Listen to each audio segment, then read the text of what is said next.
Les émotions sont probablement l'ennemi numéro 1 du croyant, et cela veut dire que les émotions éloignent le croyant de la volonté de Dieu et qu'elles peuvent faire de lui un croyant dans le royaume charnel. Restez avec nous dans Jouissez de votre vie.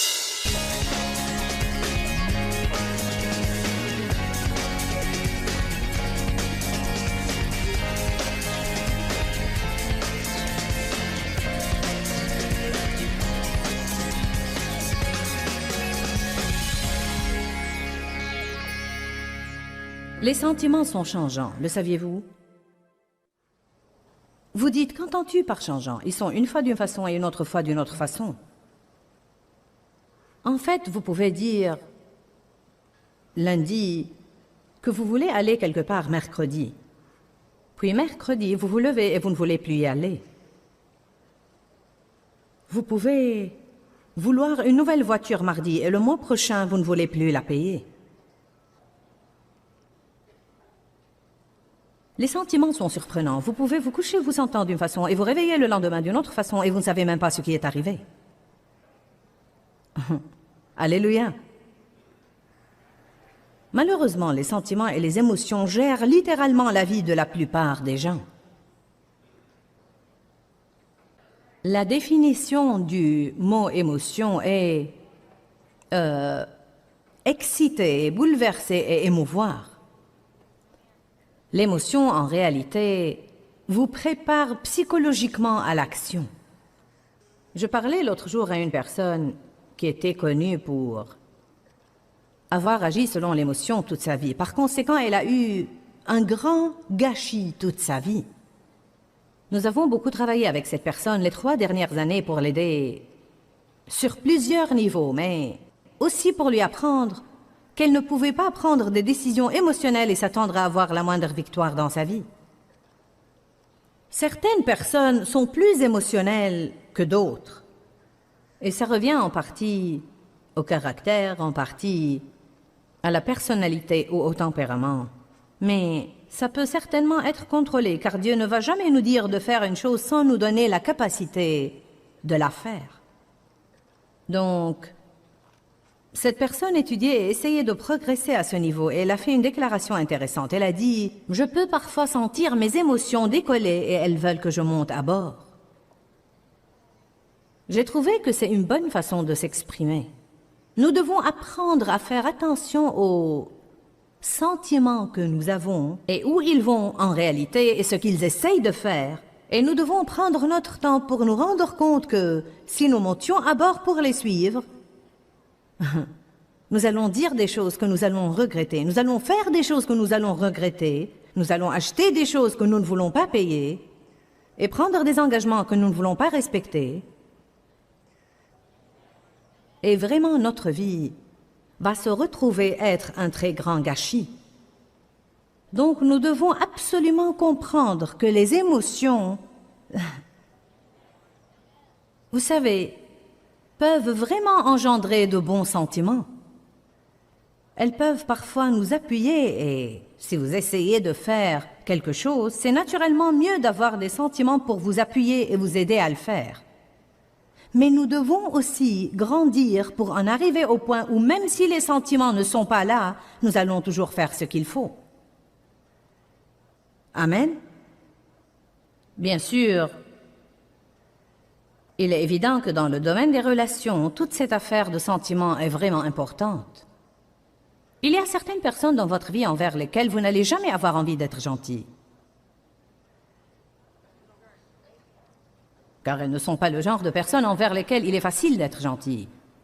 Ou peut-être au moins, pour une saison, pendant que Dieu œuvre sur elles, vous n'allez pas avoir envie d'être gentil envers elles. Mais Dieu ne nous dit pas si elles ne sont pas gentilles et que vous n'avez pas envie de marcher dans le fruit de l'esprit, pas de problème.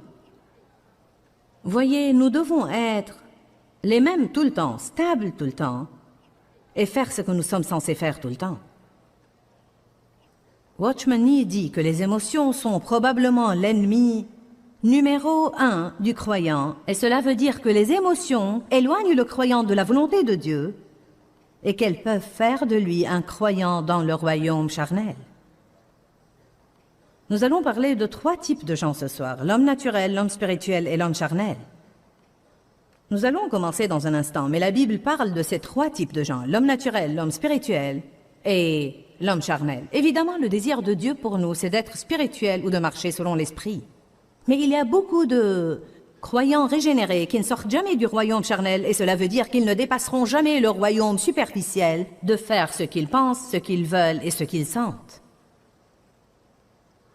Je veux, je pense, je sens. Je veux, je pense, je sens. Les émotions, je crois, sont considérées comme l'ennemi numéro 1 du croyant, car quand les émotions sont bouleversées, votre esprit peut facilement être trompé sur ce que vous devez faire et ce que vous ne devez pas faire, et la conscience sera privée de son niveau normal de jugement. Je sais que c'est beaucoup dire et peut-être beaucoup penser, mais c'est aussi une déclaration de Watchman Nee qui a vraiment béni ma vie. Comme quoi, quand les émotions sont bouleversées, votre esprit est dupé. Cette personne à laquelle je parlais cette semaine et qui avait eu tant de problèmes avec les émotions a vraiment fait une chose très bête. Et quand j'ai commencé à lui en parler, elle a dit « Enfin, tu sais, j'avais l'impression que c'était de Dieu. » Mais en y regardant vraiment de plus près, c'était une chose que cette personne voulait faire, et elle voulait la faire depuis un certain temps, pour reprendre sa relation avec quelqu'un qu'elle ne devait pas fréquenter. Elle m'a entendu prêcher un message sur le pardon, et elle a décidé, sur un coup de tête à la fin de ce message, qu'elle devait appeler cette personne et lui dire qu'elle lui pardonnait. La personne ne voulait même pas de son pardon. Mais vraiment, la vérité était en fait que cette personne-là voulait revenir à cet individu, elle voulait le contacter et elle s'est servie de mon message comme un prétexte pour le faire. Savez-vous que le diable peut vous citer des Écritures? Il l'a fait avec Jésus. Donc nous avons beaucoup à apprendre sur les émotions. Amen. Car les émotions s'agitent et elles peuvent en arriver à tromper votre esprit et votre conscience sera privée de son niveau normal de jugement. Cela veut dire que votre conscience vous dit normalement ce qui est bien pour vous et ce qui n'est pas bien pour vous. Non mais vous savez, il y a une certaine façon de sentir si une chose est bonne ou si une chose est mauvaise. Mais quand vos émotions sont vraiment excitées, tout ce que vous sentez, c'est tout ce « Ah !» Et c'est là que nous finissons par faire des choses que nous ne devons pas faire. Les relations sont complètement détruites, car les gens s'emportent et disent toutes sortes de choses qui sont nuisibles aux relations. Des choses qu'ils souhaiteront plus tard ne jamais avoir dit, mais le dommage est fait. Alléluia. Les gens s'émeuvent et ils s'engagent à des choses. Et quand les émotions ne sont plus là et qu'ils n'ont plus beaucoup de sentiments à l'eau de rose envers quelque chose, ils décident alors, eh bien ce n'est plus de Dieu car ça ne m'excite plus. Allez, je prêche bien déjà et il est encore tôt. J'ai jeté la fondation et ça chauffe déjà.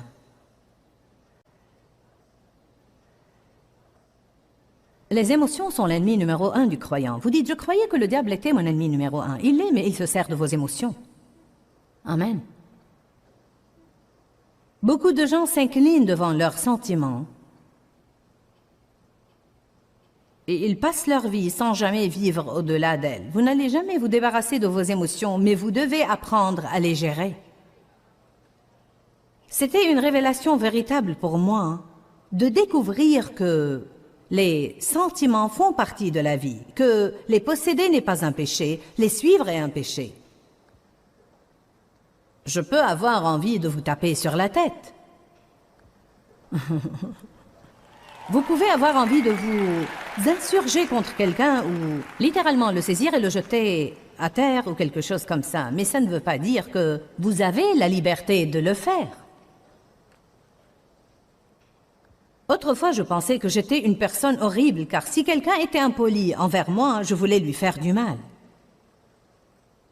Mais j'ai trouvé que cette tentation devait venir, mais que je ne suis pas censée me laisser entraîner. En fait, nous aurons des tentations, car quand quelqu'un vous fait du mal, il y a une réaction émotionnelle.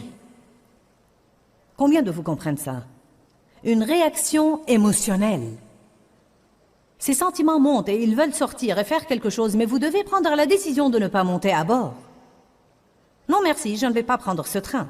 J'ai déjà pris ce train plusieurs fois dans ma vie et je n'aime pas la destination. Quand vous avez envie de faire la mauvaise chose, vous pouvez prendre une décision. Dites tous décision. Dites discipline. Discipline veut dire choisir de faire ce qui est bien quand vous avez envie de faire ce qui est mauvais. La discipline, c'est de choisir maintenant ce dont vous allez être heureux plus tard. Pas de discipline, pas de châtiment qui est la discipline de Dieu. Toute correction sur le moment n'est pas sujet de joie, cependant plus tard, elle produit un fruit de paix et de justice pour ceux qu'elle a ainsi exercés. C'est dans Hébreux 12. Donc choisissons de faire maintenant la chose dure pour avoir la bonne chose plus tard. Dieu soit loué. Les sentiments ne vont jamais s'en aller, mais ce que nous devons apprendre, c'est de les gérer, de ne pas les suivre, de les avoir, mais de ne pas nous incliner devant eux, de les avoir, mais de ne pas les laisser nous gouverner et nous contrôler, et de ne pas nous fier à eux, comme à un Dieu dans notre vie. Je le dirai à nouveau, certains gens font de leurs sentiments un Dieu. Ils passent littéralement leur vie à suivre leurs sentiments. Ils vont à l'église s'ils en ont envie, ils font de l'exercice s'ils en ont envie, ils étudient et lisent s'ils en ont envie. Ils dépensent tout ce qu'ils ont envie de dépenser, ils parlent aux gens comme il leur semble bon de parler aux gens, et leur vie est un désastre. Vous ne pouvez pas, je ne peux pas. Personne ne peut suivre ses sentiments tout le temps et avoir une vie qui vaut la peine d'être vécue. Nous ne pouvons pas le faire. La raison pour laquelle c'est si précieux, non seulement pour ceux qui sont là, mais pour les multitudes qui nous regardent à la télé, c'est que probablement la plupart de vous ici ont une certaine éducation chrétienne. Ce que je dis ce soir n'est peut-être pas complètement une nouveauté pour vous. Ça ne veut pas dire que vous n'en avez pas besoin, car Dieu vous a amené ici. Ne pensez pas à tous les gens émotionnels que vous auriez aimé amener avec vous. La bonne nouvelle, c'est vous êtes là, donc vous en avez besoin. Amen.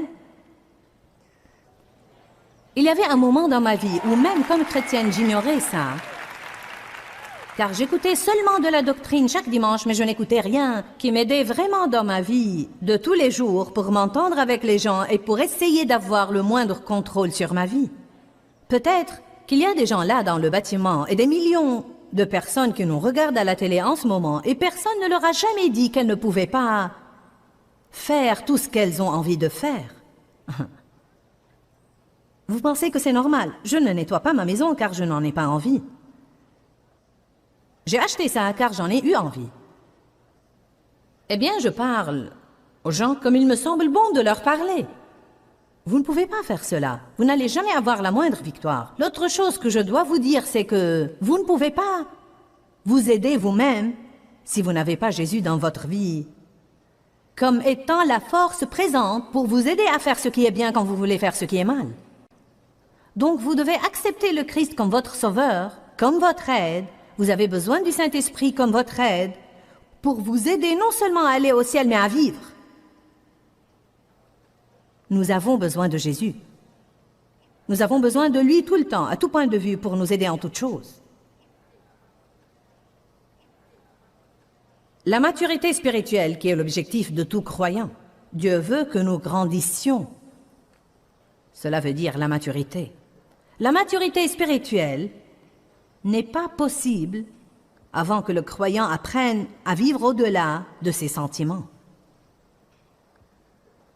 Galates 6:9 dit « Ne nous laissons pas de faire le bien, car nous moissonnerons au temps convenable si nous ne relâchons pas. Ne perdons pas courage et ne nous laissons pas de faire le bien, car si nous ne relâchons pas, Si nous continuons à faire le bien, nous récolterons une moisson au temps convenable si nous ne nous décourageons pas.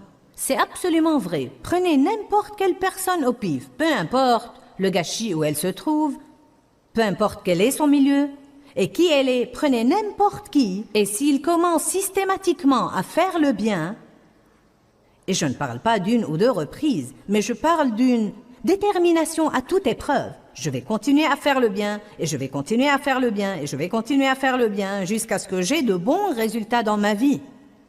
Prenez quelqu'un d'aussi déterminé et suivez cette personne pour quelques années de sa vie, et mes chers, vous allez voir des changements radicaux. Non, mais finalement, vous allez voir une personne qui est comme ce ver qui est devenu papillon. Elle va être radicalement, complètement, totalement changée en une autre personne.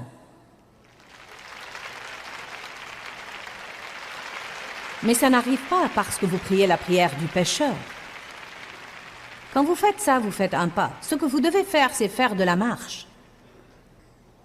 Et une marche comprend beaucoup, beaucoup, beaucoup.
De pas.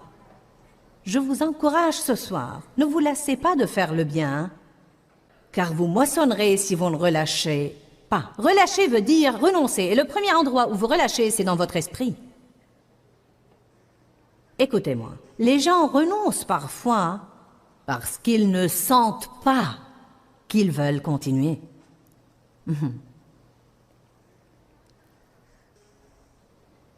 Mais je vous le dis, vous avez déjà un haut niveau de victoire quand vous commencez à dire « Tu sais quoi, peu importe ce que je sens. J'aimerais avoir des sentiments pour m'appuyer, mais si je ne les ai pas, je le ferai de toute façon. » Savez-vous pourquoi? Parce que votre volonté est la chose la plus forte que Dieu vous ait donnée, et tous les diables de l'enfer ne peuvent vous porter à faire le mal si vous accordez votre volonté avec Dieu pour faire le bien. Car quand vous et Dieu votez ensemble, le diable sort dehors. Nous avons le choix. La Bible dit, l'esprit s'oppose à la chair et la chair s'oppose à l'esprit. Ils sont continuellement, sans interruption, antagonistes l'un envers l'autre. Ça veut dire, quand vous êtes sauvés, il y a une guerre qui commence.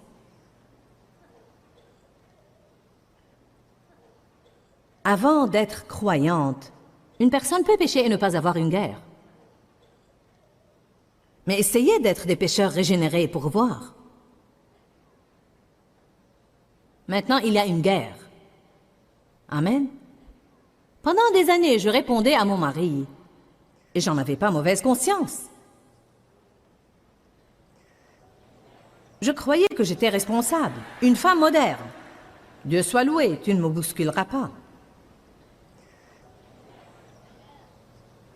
J'étais même une chrétienne, mais j'étais une chrétienne charnelle.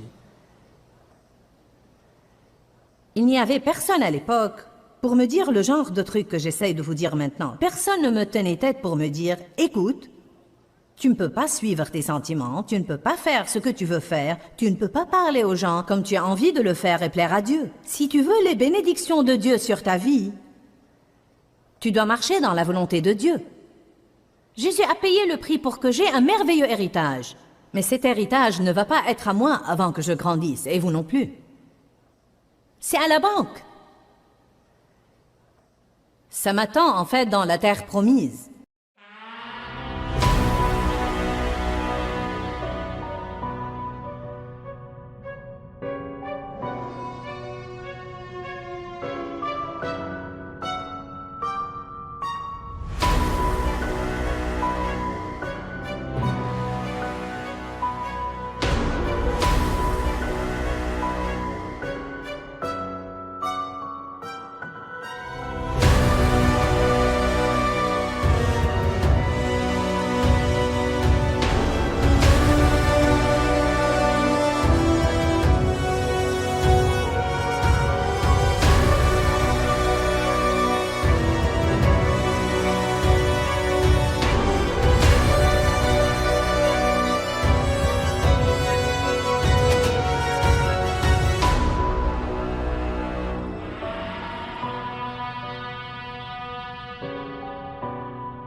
Je dois traverser le désert de la vie dans la chair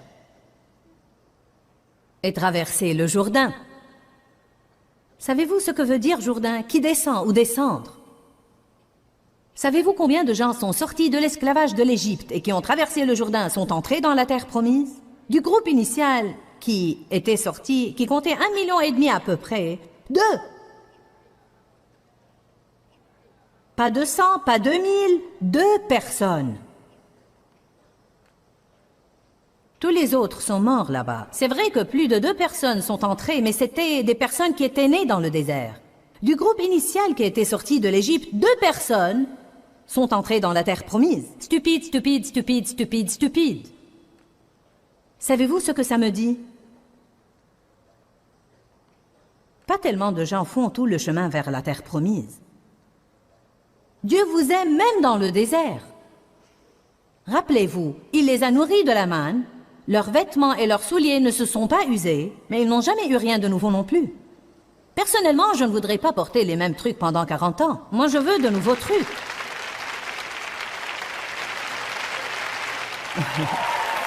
Oh oui, il a dit « Je vous ai nourri de la manne. Vos vêtements, vos souliers ne se sont pas usés. » J'ai pensé, mais ils n'ont rien eu de nouveau non plus. Amen. Je ne veux pas me débrouiller avec tous les anciens trucs.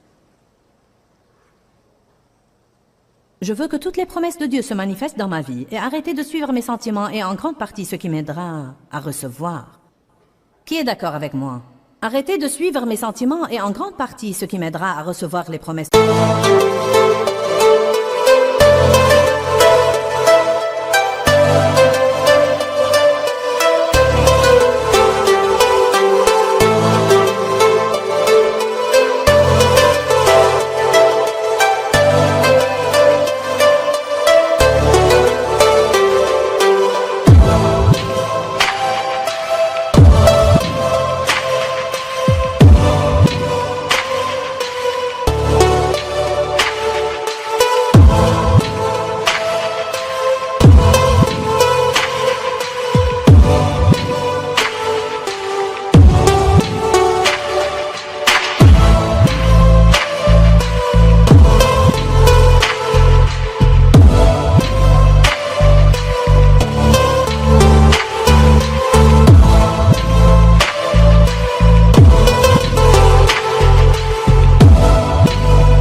De Dieu.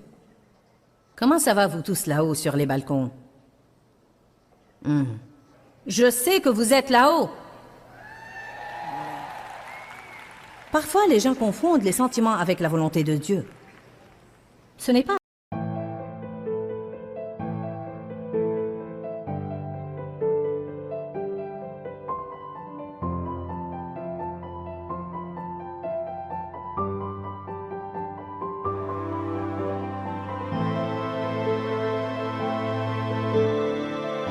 parce que je sens quelque chose que c'est la volonté de Dieu pour ma vie.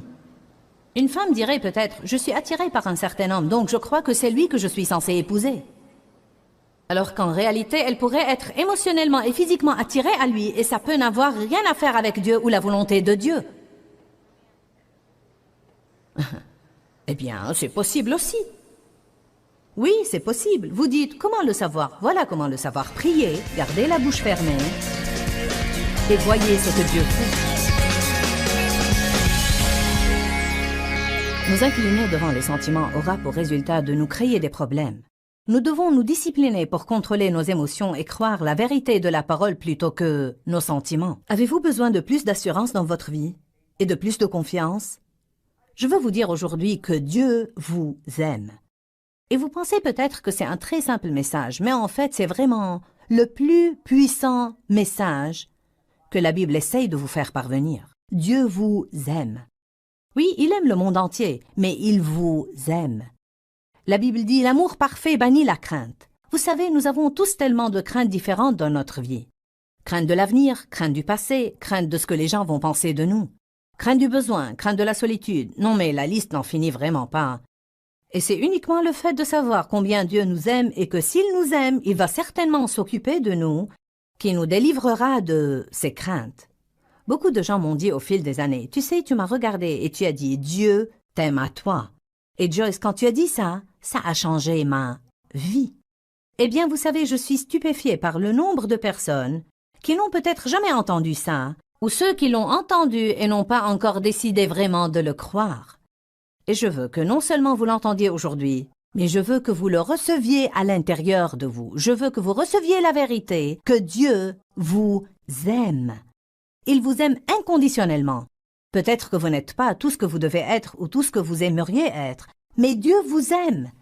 Il vous aime là où vous êtes, et si vous recevez son amour, il vous aidera à arriver là où vous aimeriez être, et il vous aidera à être tout ce que vous devez être. Donc recevez ça aujourd'hui, car c'est la force qui apportera la guérison à votre vie. Encore une fois, Dieu vous aime. Que Dieu vous bénisse et à très vite. Pourquoi Seigneur, pourquoi?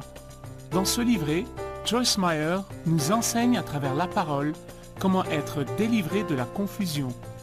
Pour obtenir ce livret gratuitement, écrivez-nous à Joyce Meyer.